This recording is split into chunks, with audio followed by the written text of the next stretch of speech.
విషయాలంటే తెలియని వాళ్ళు ఎవరు ఉండరు. అది తెలుగు ఇండస్ట్రీ అయినా, తమిళ్ ఇండస్ట్రీ అయినా చాలా అంటే చాలా మంచి ఫేమ్ ఉంది. అంటే ఆయన సినిమాలలో కంటెంట్ కోసం వెళ్తారన్నమాట. ఆయన హ్మ్. కోసం గాకపోయినా అరే! విశాల్ సినిమా అంటే కంటెంట్ ఉంటది, మంచి స్టోరీ ఉంటదని జెప్పేసి వెళ్తూ ఉంటారు. ఇక అభినయ అనే యాక్టర్ 'సీతమ్మ వాకిట్లో సిరిమల్లె చెట్టు' కానివ్వండి, అలా చెప్పుకుంటూ పోతే ఎన్నో సినిమాలలో యాక్ట్ చేసింది. తినకి చెవులు వినిపించకపోయినా, మాట్లాడలేకపోయినా తాను మాత్రం యాక్టింగ్‌లో ది బెస్ట్‌గా పెర్ఫార్మ్ చేస్తది. అవును. తాను మాత్రం విషయాన్ని లవ్ చేసినట్టుగా దానిపైన ఒక క్లారిటీ ఇచ్చింది. హ్మ్. ఏమని ఇచ్చింది? అయితే గత 15 ఏళ్ల నుంచి గూడా నేను అతన్ని ప్రేమిస్తున్నాను అని జెప్పేసి విశాల్‌తోని చాలామంది ఇప్పుడు సోషల్ మీడియాలో ఒక న్యూస్ అయితే చాలా ప్రచారం జేస్తున్నారు. ఎట్లా అంటే విశాల్‌తోని లవ్ ట్రాక్‌లో ఉంది. ఇద్దరు ప్రేమించుకుంటున్నారు. పెళ్లి కూడా చేసుకోబోతున్నారు. ఇట్లాంటివంటివి వినిపిస్తుంటే రీసెంట్‌గా తను మాత్రం దీని గురించి క్లారిటీ ఇచ్చింది.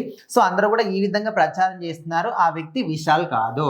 నేను చిన్నప్పటి నుంచి చదువుకునే వ్యక్తి. చదువుకునే రోజుల నుంచి మేమిద్దరం ప్రేమించుకుంటున్నాం. సేమ్ 'కీర్తి సురేష్' ఏ విధంగా చేసిందో సో అదే విధంగా సో నేను అతన్ని గత 15 ఏళ్ల నుంచి ఇద్దరం కూడా ప్రేమించుకుంటున్నాం ఒకరితోనొకరం. తొందరలోనే పెళ్లి కూడా చేసుకోబోతున్నాం. ఇరు కుటుంబాలతోని కూడా మాట్లాడుకున్నాం. ఒప్పుకున్నారు కూడా. సో ఇక్కడ ఎవరైతే విశాల్‌తోని ప్రేమించుకుంటున్నారో వీళ్ళు రిలేషన్‌షిప్‌లో ఉన్నారు అంటున్నారో ఇదంతా కూడా ఓన్లీ ప్రచారం మాత్రమే. ఇందులో ఎలాంటి నిజం లేదని తను మాత్రం చెప్పింది. సో ఓవరాల్‌గా చూసుకుంటే ఎక్కడా గూడా ఇప్పుడు సోషల్ మీడియా ఏంటి అంటే మనం ఏదైనా ఒక హీరో గురించి నా ఫేవరెట్ అని చెప్పామనుకోండి. హ్మ్. ఆ హీరోతోనో 2 సార్లు కనిపిస్తే చాలు ఖచ్చితంగా ఆ హీరోకి నీకు సంబంధం ఉందని. 'కీర్తి సురేష్' కూడా అప్పట్లో ఎవరో హీరోతోని కనిపించినందుకు తనకు హ్మ్. రిలేషన్స్ ఉన్నాయి అని చెప్పేసి అనిరుద్‌తోని పెళ్లన్నారు. అనిరుద్‌తోని పెళ్లి సో, అన్నారు. మొత్తానికి తన చదువుకునే రోజులు టోనీ అనే వ్యక్తిని మాత్రం యాంతోని. పెళ్లి చేసుకుంది. సో, ఈమె అభినయ విషయానికొస్తే తనకు పుట్టుకతోనే మాటలు రావు, చెవులు కూడా వినిపియవు. కాకపోతే అసలు ఒక వాళ్ళ నాన్నగారు కూడా ఒక యాక్టర్ కావడం వల్ల ఇండస్ట్రీలోకొచ్చింది. మంచి అంటే ఇక్కడ చెవులు గాని నార్మల్‌గా ఇప్పుడు ఒక యాక్టర్‌కి ఏం కావాలి? ఖచ్చితంగా ఒక డైలాగ్ చెప్పాలన్నా వేరే వాళ్ళు చెప్పింది వినపడాలి. సో, అప్పుడు చెవులు పనిచేయాలి.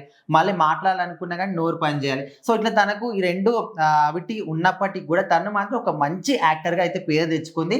సో, ఇప్పటికి కూడా కొన్ని సినిమాలైతే చేస్తున్నది. కాకపోతే ఇప్పుడు ఈ పెళ్లి విషయంలో వస్తున్న కొన్ని ప్రచారాలు నిజమా? కాదని చాలా మంది కూడా అనుకుంటున్నారు. ఎందుకంటే రీసెంట్‌గా విశాల్‌కి సంబంధించి ఆయన కూడా హెల్త్ బాగాలేకపోవడం కానీ, సో, అప్పటినుంచి ఆయన గురించి ఏదొచ్చినా ఏదో న్యూస్ వచ్చినప్పటికి కూడా అదే అవి ఇంకా చాలా వైరల్ అదే అవుతున్నాయి. క్రమంలో ఆయనకి రిలేషన్ ఉంది అని చెప్పేసి వచ్చిన వార్తల పైన తనైతే క్లారిటీ ఇచ్చింది. నేను వేరే అబ్బాయితో రిలేషన్‌లో ఉన్నానని చెప్పేసి హ్మ్. ఓవరాల్‌గా తన రిలేషన్ గురించి ఎట్టకేలకు బయటపెట్టింది అంటూ సోషల్ మీడియాలో వైరల్‌గా మారుతుంది.